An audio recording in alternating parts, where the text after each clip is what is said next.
우리 모두 자리에서 일어나셔서 오늘 우리에게 주신 하나님의 말씀 요한복음 5장 1절에서 9절. 제가 성함을 말씀 안 드렸네요. 박웅시 의원이십니다. 박웅. 제가 적어놓고 눈으로 보고 생각만 해버렸네요. 오늘 우리에게 주신 하나님의 말씀 요한복음 5장 1절로 9절 교독하여 읽도록 하겠습니다. 제가 한 절, 여러분들이 한 절 번갈아 가며 교독하여 읽습니다. 요한복음 5장 1절로 9절 1절입니다. 그 후에 유대인의 명절이 되어 예수께서 예루살렘에 올라가시니라. 예루살렘에 있는 양문 곁에 히브리 말로 베데스다라 하는 못이 있는데 거기 행각 5이 있고 그 안에 많은 병자, 맹인, 다리 저는 사람, 혈기 마른 사람들이 누워 물의 움직임을 기다리니 이는 천사가 가끔 못에 내려와 물을 움직이게 하는데 움직인 후에 먼저 들어가는 자는 어떤 병에 걸렸든지 낫게 되밀어라. 거기 38해 된 병자가 있더라.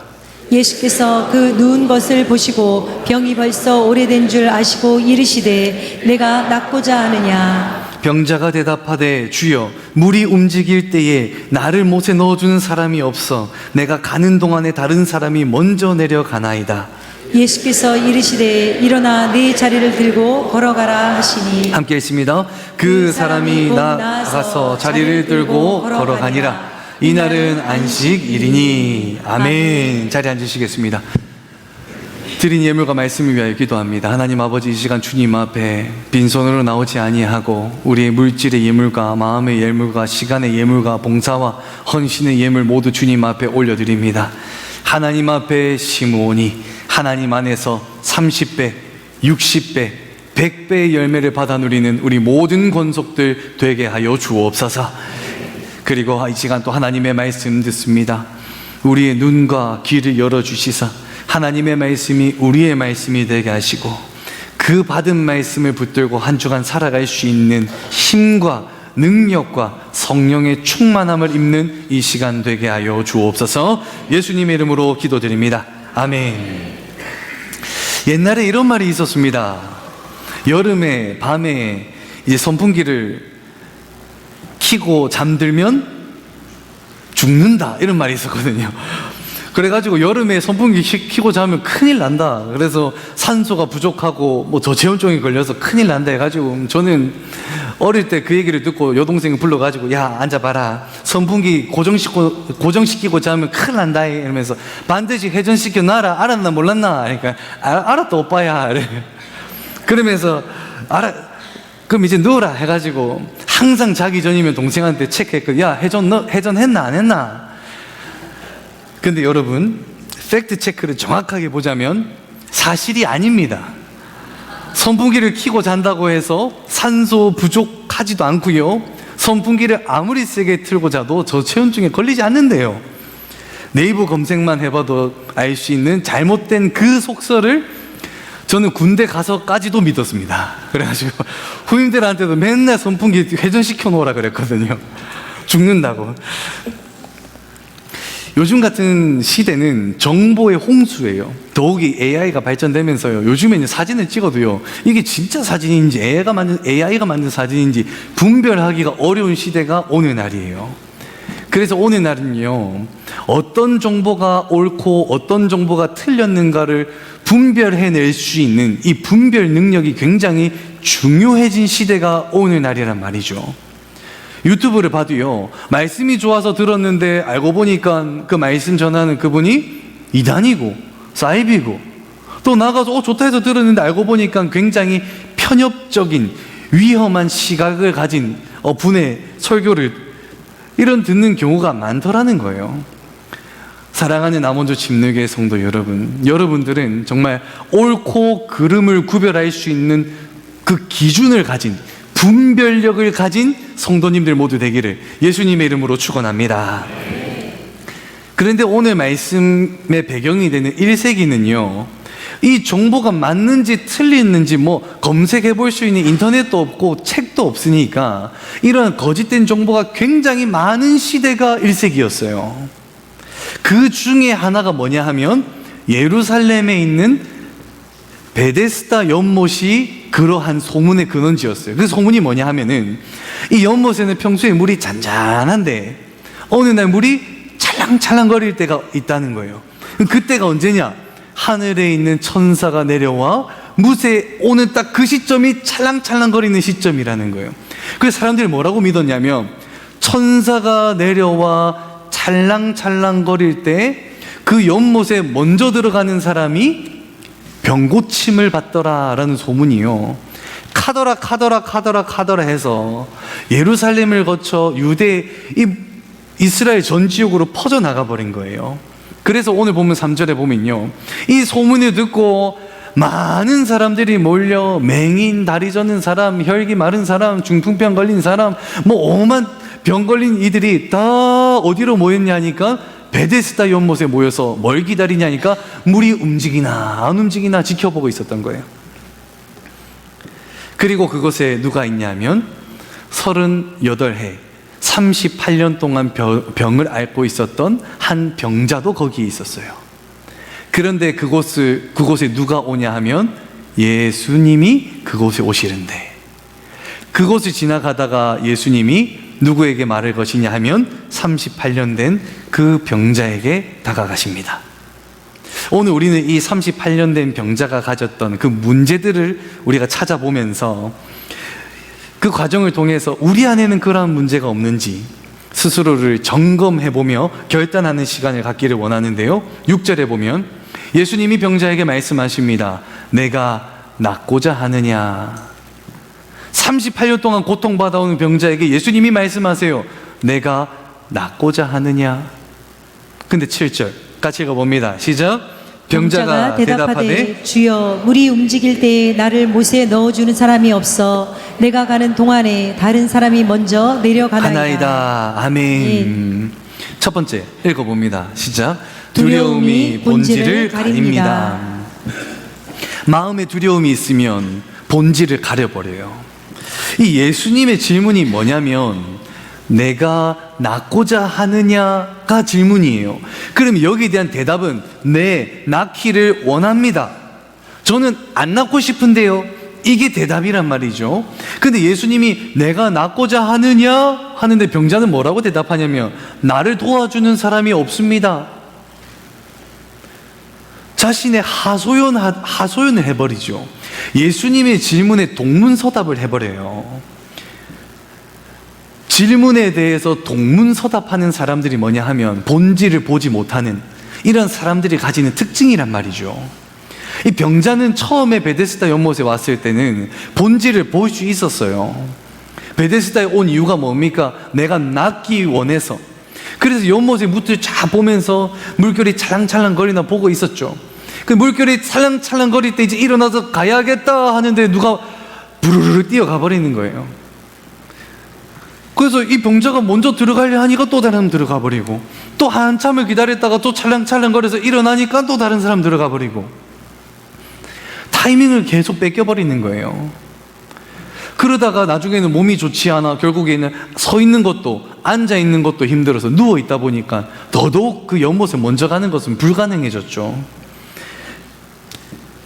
그러면서 그의 마음에 어떤 마음이 들었냐면 내가 먼저 왔는데 나를 좀 보내주지. 아니 내가 여기 새벽같이 와서 기다리고 있는데 내가 이거 일어나서 가는 한 5초 10초만 기다려주면 되는데 너무한 거 아니야? 라고 하면서 사람들에 대한 원망의 마음 여기서 스물스물 생겨나기 시작하는 거예요. 근데 이 원망의 마음도 이 병자의 마음에 있었지만 이 병자의 가장 이 마음의 저녁에 퍼져 있는 마음이 어떠한 마음이었냐면 두려움이었던 거예요. 내가 틀리면 어떡하지라고 하는 두려움. 한번 보십시오. 베데스다 연못에 들어간다고 몸이 낫습니까? 안 낫습니까? 안 낫거든요. 병자는 봤을 수도 있어요. 물이 찰랑거렸을 때 들어갔던 사람이 치유받지 못했던 모습을 보면서도 의심의 마음이 들 수도 있었단 말이죠. 진짜 문제는 뭐냐면 베데스다 연못에 들어가면 진짜 치유받는가가 본질이란 말이죠. 그래서 확인을 해봐야 되는 부분이에요. 그런데 이 병자의 마음에는 그게 두려운 거예요. 내가 지금 여기서 기다려온 세월이 있고 내 시간과 내 에너지 어디다가 다 투자했냐면 이 연못에 들어가면 낫는다. 근데 이 연못에 들어가도 안 낫는다라는 사실을 만약에 내가 틀렸다라는 것을 인정해버리면 내가 그동안에 수고하고 노력하고 기다려왔던 이것이 하루아침에 물거품이 되는 것처럼 느껴져서 그것이 두려운 거예요. 병자의 마음에. 내가 틀리면 어떡하나. 이 두려운 마음이 퍼져 있다가 한 마음에 원망의 마음이 틈타버리니까 베데스다 연못의 소문이 사실인가 아닌가를 점검하기보다 이 원망을 통해서 다른 사람들을 원망해버리는데 모든 에너지를 쏟아버리는 거죠. 두려움이 있으면 현실을 보지 못해요. 더욱이 내가 틀릴 수 있다. 내가 틀리는 것에 대한 두려움이 생겨버리면 본질을 완전히 잃어버리게 됩니다. 가인과 아벨의 경우도 마찬가지예요. 형제가 하나님 앞에 제단을 쌓아 제사를 올려드립니다. 첫째 가인은 곡식을 통해서, 둘째 아벨은 어린 양을 통해서 하나님께 제사를 올려드려요. 하지만 하나님께서 누구의 제사만 받으시냐 하면 둘째 아벨의 제사만 받으세요. 그러면 첫째 가인 형은 무엇을 생각해야 되냐면, 내가 뭘 잘못했길래 하나님이 내 제사는 안 받으실까? 내가 뭐 잘못한 게 없을까라고 자신을 돌아봐야 된단 말이죠. 그런데 이 형은 그 원인을 누구에게서 찾냐 하면 동생에게서 찾아요. 그리고 동생만 없으면 내 제사 받으시겠지. 그리고 동생을 죽여버리지 않습니까? 성경에 기록된 첫 번째 사람을 죽인 사람이 되는 거예요. 왜? 그의 마음에 두려운 마음이 있는 거예요. 내가 틀리면 어떡하나. 또 한편으로는 나는 항상 맞으라고 하는 교만도 있었겠죠. 문제의 원인을 나에게서 찾지 않는 이유는, 첫 번째 이유는 나는 항상 맞아, 나는 잘하고 있어라고 하는 교만도 있지만, 가장 큰 이유는 내가 틀리면 어떡하나 라고 하는 두려움 때문이에요.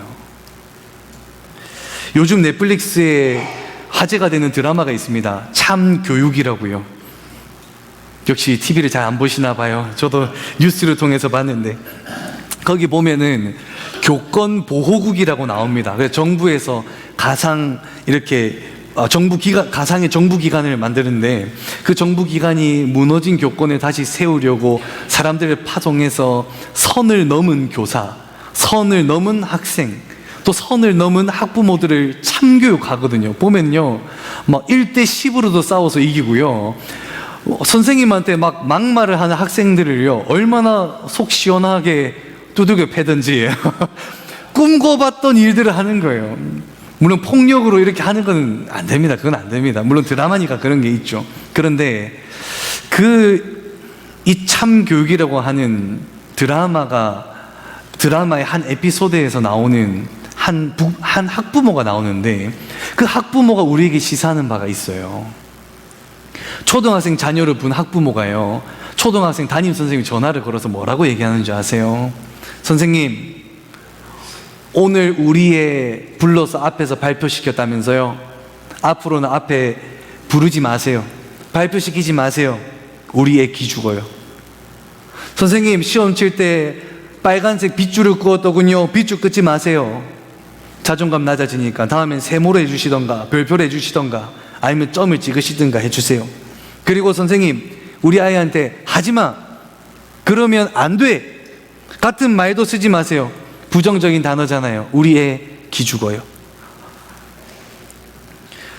교사를 그래가지고 24시간 괴롭히는데요, 하지 마세요, 하지 마세요, 하지 마세요, 하지 마세요. 이게 다 부모 생각이 어떠한 생각이 있냐면, 내 아이는 틀리면 안 돼, 내 아이는 잘해야 돼. 우리 애가 틀리는 것 자체를 누가 제일 두려워하는가 보면 그 부모가 제일 두려워하고 있는 거거든요.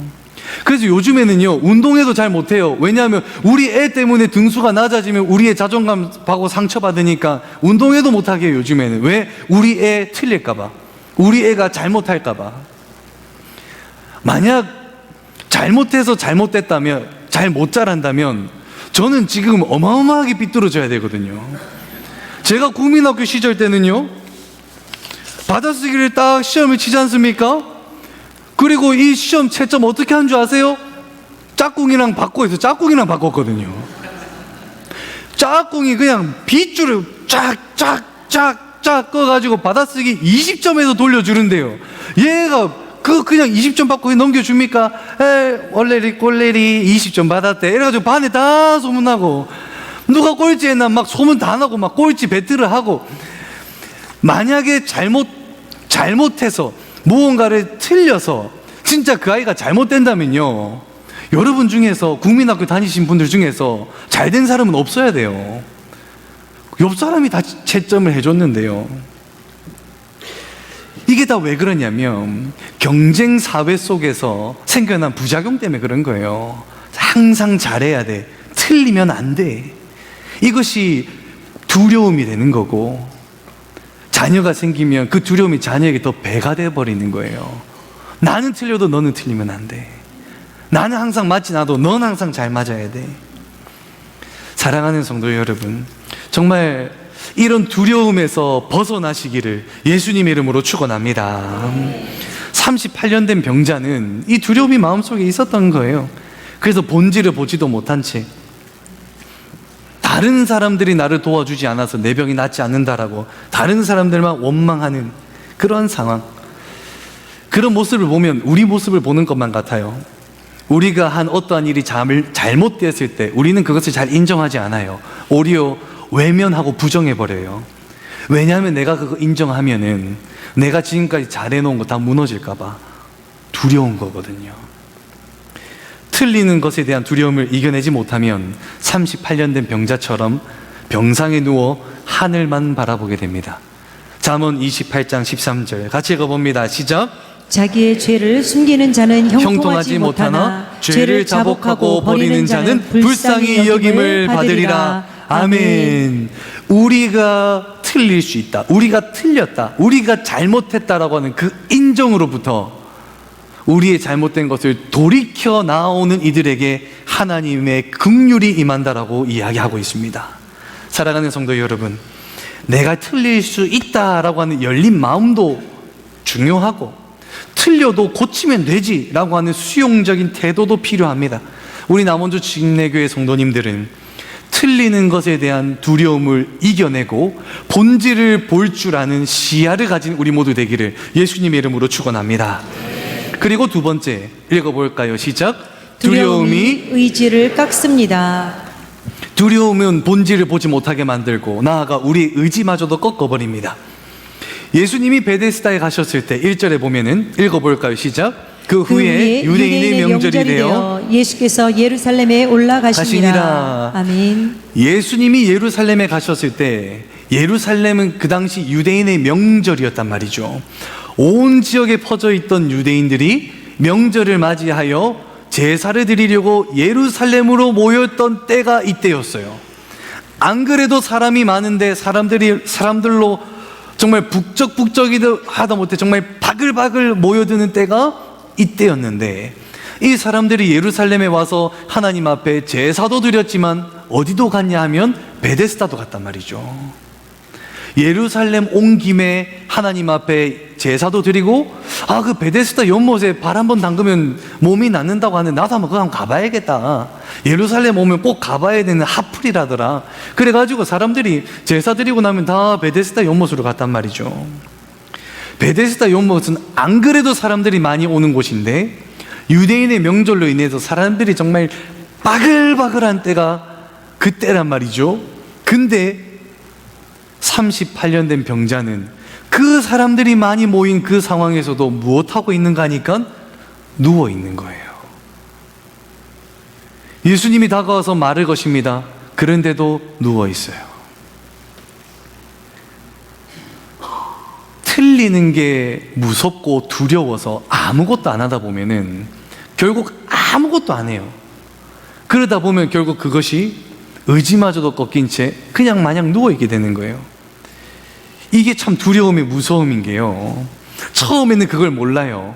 하지만 그 두려움에 점점 빠져들면 빠져들수록 뭔가 하고자 하는 의욕이 사라진다니까요. 내가 아이를 잘 키울 수 있을까? 라고 하는 이 두려움이 커지면요, 자녀를 낳지 않아요.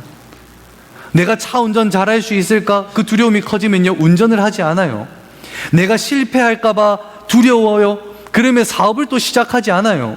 내가 상처받을까봐 두려움이 있어요. 그러면 사람들과 진심으로 관계를 맺지 않아 버려요. 작은 두려움이 점점 커져 버리게 되면 우리의 본질을 가리우게 되고, 나아가서 무언가를 하고자 하려는 우리의 의지마저도 꺾어버린다니까요. 이 38년 된 병자는요, 이 두려움 때문에 본질을 잃어버렸어요. 다른 사람들만 원망하고 있어요. 그리고 내가 낳고자 하는 의지마저도 상실한 채 그 자리에 그냥 하염없이 누워만 있어요. 이전에는 연못을 보면서 기다렸지만 이제는 하늘을 보면서 체념한 채 다른 사람들을 원망하고 있는 그에게 누가 찾아오시냐 하니까 예수님이 찾아오셔요. 여기서 기억하셔야 됩니다. 성도 여러분, 진정한 회복은 이미 우리에게 다가오신 그 예수님을 알아보고 그분에게 한 발자국 나아갈 때 진정한 회복이 일어나는 줄로 믿습니다. 로마서 5장 6절 읽어봅니다. 시작. 우리가 아직 죄인 되었을 때에 그리스도께서 우리를 위하여 죽으심으로 하나님께서 우리에 대한 자기의 사랑을 확증하셨느니라. 아멘. 우리가 준비됐을 때 오시는 것이 아니에요. 우리는 죄인 되었을 때, 우리가 가장 낮아져 있을 때, 우리가 가장 실망 가운데 좌절해 있는 그 상황 가운데 하나님께서 먼저 찾아와 주신다는 거예요. 38년 된 병자에게도 예수님이 먼저 찾아와 주셨어요. 갈릴리의 라이징 스타 예수님이 베다스다에 왔을 때 고개 한번 들어보지 않았던 그에게 예수님이 먼저 찾아와 주셔서 먼저 말을 걸어주시는 거예요. 내가 낳고자 하느냐. 여기서 우리가 발견해야 될 첫 번째 결단입니다. 같이 한번 읽어볼까요? 시작. 처음 텔로를 회복하십시오. 처음 텔로를 회복해야 되는데, 예수님이 병자에게 물어보시죠. 내가 낳고자 하느냐라고 할 때 이 하느냐, 네가 낳기를 원하냐라고 물어볼 때 이 원하느냐, 바라느냐 라는 이 단어가 텔로예요. 뭔가 원하다, 내가 낳기를 원하느냐, 낳기를 텔로 하느냐. 생각해 보십시오. 이 38년 된 병자가 베데스다 연못에 온 이유는 단 하나였습니다. 낳는 것. 이것이 그가 가졌던 첫 번째 바라는 거였단 말이죠. 내가 이 연못에 온 이유는 내가 낳기를 원하나이다. 그것이 첫 번째 그의 텔로였던 거예요. 그런데 시간이 지나다 보니까 이 처음 텔로를 잃어버린 거예요. 내가 낳기를 원해서 여기 왔지만 시간이 지나다 보니까 사람들을 향한 원망의 마음으로 내 마음이 가득 차버린 거죠. 처음 텔로를 잃어버린 것. 그에게 예수님이 찾아가서 이 처음 텔로가 뭐였느냐, 내가 낳고자 하느냐, 그의 의지를 물으시는 거예요. 네가 낳고자 하느냐, 네 처음 텔로를 회복하라. 너가 진짜 낳기를 원하느냐, 너의 처음 텔로를 회복하라 라고 말씀하시고 계시는 거죠. 여러분, 우리에게도 처음 텔로가 있습니다. 하나님을 몰랐다가 하나님을 처음 알고 예수님을 인격적으로 처음 만났을 때 우리는 이렇게 고백하죠. 하나님 아버지, 내가 이제 주를 위하여 살기를 원하나이다. 내가 이제 하나님의 나라와 뜻을 위하여 살기를 원하나이다 라고 우리는 하나님 앞에 그 처음 텔로를 갖게 되죠. 그런데 우리가 살아가다 보면은 이 텔로가 바뀌게 되죠. 학업을 하다 보면은 나의 그 처음 텔로를 잃어버린 채 대학 입시가 나의 텔로가 되어버립니다. 하나님, 여기에 가기를 원하나이다. 직장 생활을 하다 보니까 물질과 승진이 나의 텔로가 되어버려서 이렇게 기도하죠. 하나님, 내가 이번에 승진하기를 원하나이다. 하나님, 내가 이 땅에 기름진 복을 받아 누리기를 원하나이다. 하나님, 내가 노후에 잘 살기를 원하나이다. 가정을 꾸리고 살다 보니 어느새 내 자녀가 나의 텔로가 되어버립니다. 하나님, 내 자녀 잘 되기를 원하나이다.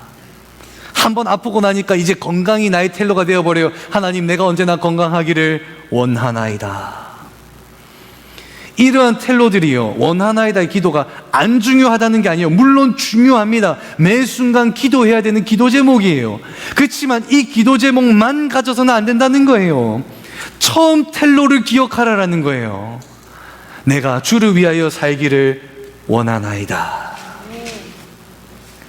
예수님께서 병자에게 원하셨던 것은 하나였던 거예요. 너의 처음 텔로를 회복하라. 네가 낫기를 원하느냐. 사랑하는 성도 여러분, 처음 텔로를 회복하기를 예수님의 이름으로 축원합니다. 그리고 두 번째 결단 읽어봅니다. 시작. 최종 텔로를 향하십시오. 최종 텔로가 뭐냐? 이 병자가 예수님이 물어보신 내가 낫기를 원하나이다. 하지만 다른 사람들을 원망해요. 근데 예수님이 말씀하십니다.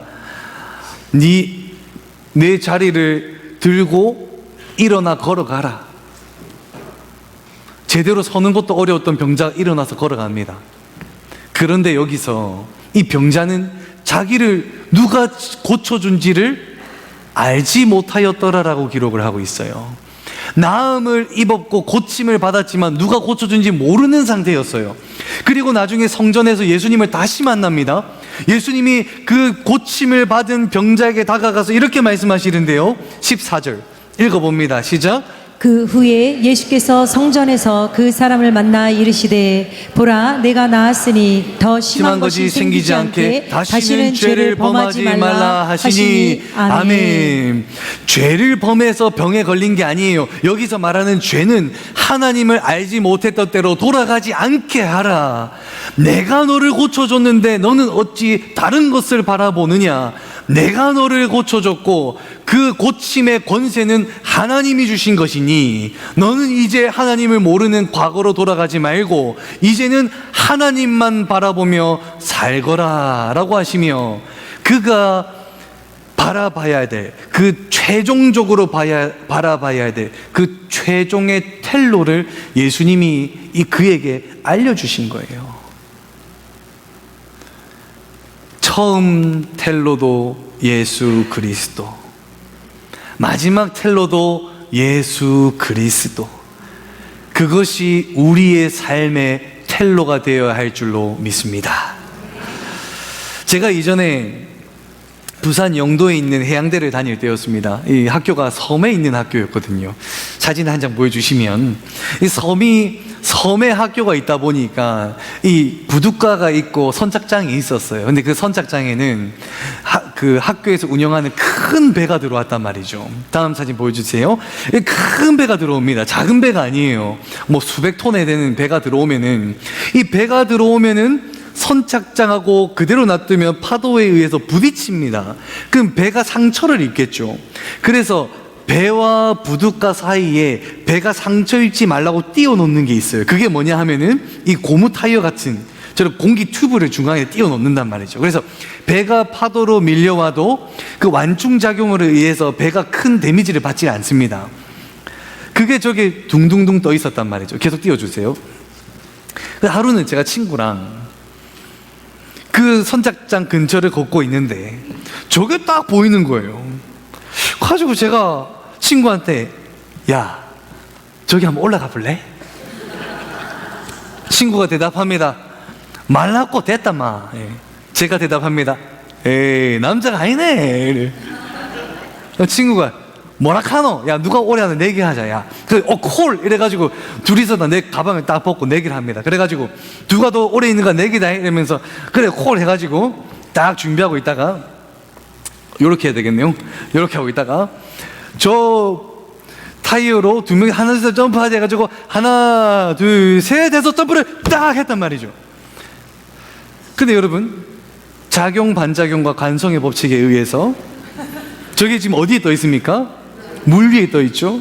근데 두 명의 남자가 점프를 했을 때 그 힘으로 의하여 이 튜브가 점점 선착장으로부터 멀어지기 시작합니다. 그리고 그때서 알게 되는 사실, 저 튜브가 네모입니까? 원형입니까? 원형이죠. 오! 하고 보는데 원형이 돌아가기 시작합니다. 이렇게. 큰일 났다 하고 뒤를 딱 도는데 이미 많이 멀어졌어요. 근데 큰일 났다 하기도 전에 제가 딱 도는 순간 이미 이 친구는 바로 준비해서 다시 점프해서 돌아가더군요. 남아있는 저는 작용 반작용에 의해서 더 멀어지고 스피드는 더 빨라졌죠. 다시 점프를 합니다. 점프를 했는데 암만 해도 안 돼요. 이대로 가다가는 그 따개비에 다칠 것 같아요. 그래가지고 점프했는데 안 되겠다 하고 거기를 탁 짚고 물속에다가 훅 빠져버렸어요. 그것도 선착장 얼마나 깊은지 아세요? 물로 푹 들어갔다가 푹 올라가가지고 저 원통을 수영도 못했는데 참 감사하게도 어프에 나왔는데 여기 있었어요. 딱 잡고 눈을 딱 떠보니까 친구가 여기서 저를 내려다보고 있는 거예요.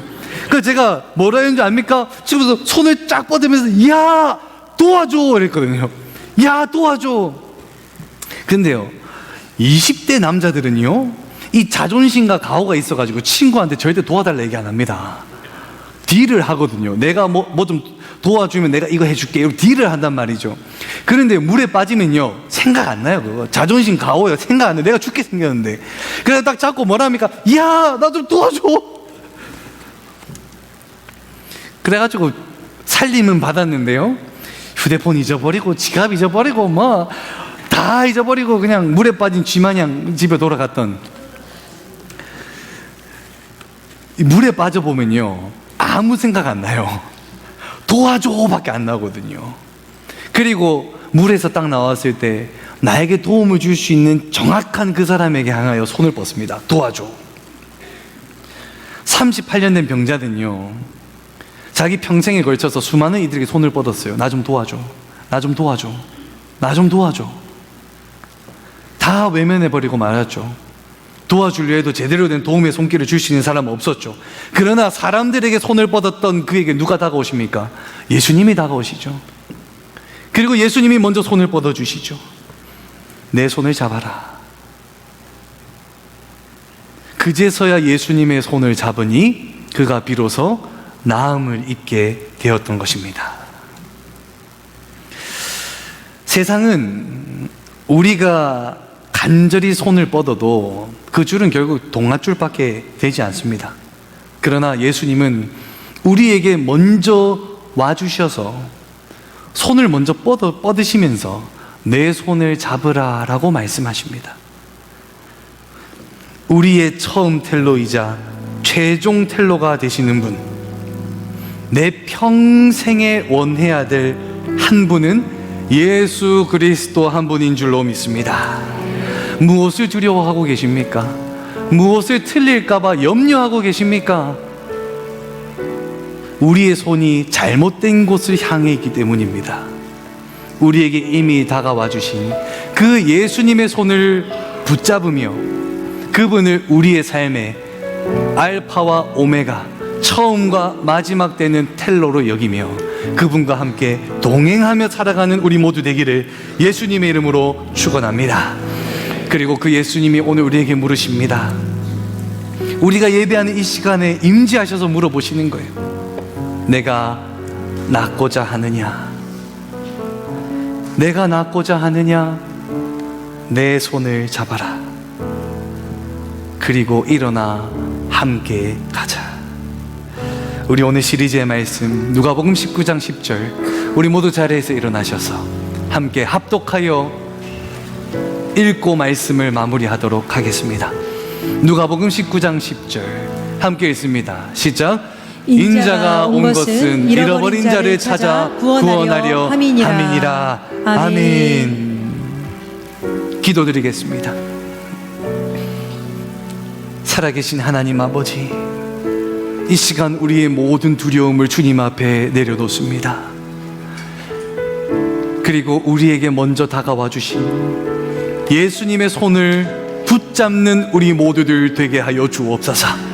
세상의 동아줄이 아닌, 세상에 썩어 없어져 버릴 동아줄이 아닌 영원한 영생을 약속하시는 살아계신 예수 그리스도의 손을 붙잡는 우리 모두들 되게 하여 주옵소서.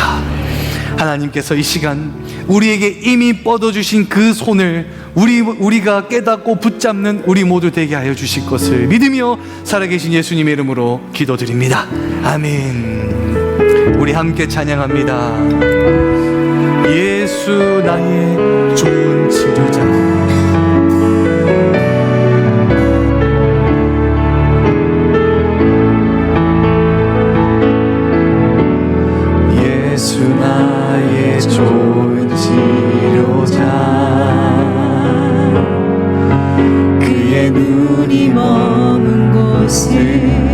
나의 슬픔과 고통 고개 들어 그의 눈을 볼 때에 난 알았네.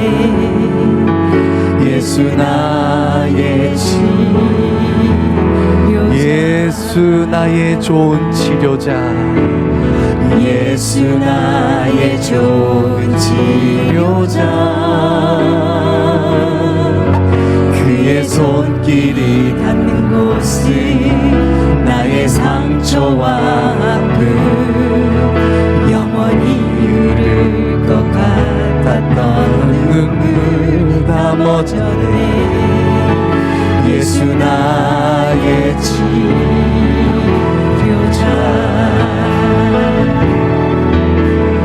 나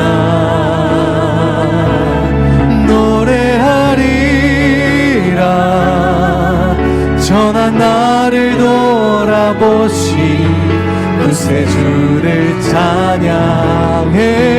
하늘 닿는 곳까지 내 손 들리라. 예수 나의 치료자. 다시 한번 고백합니다. 예수 나의 좋은 치료자.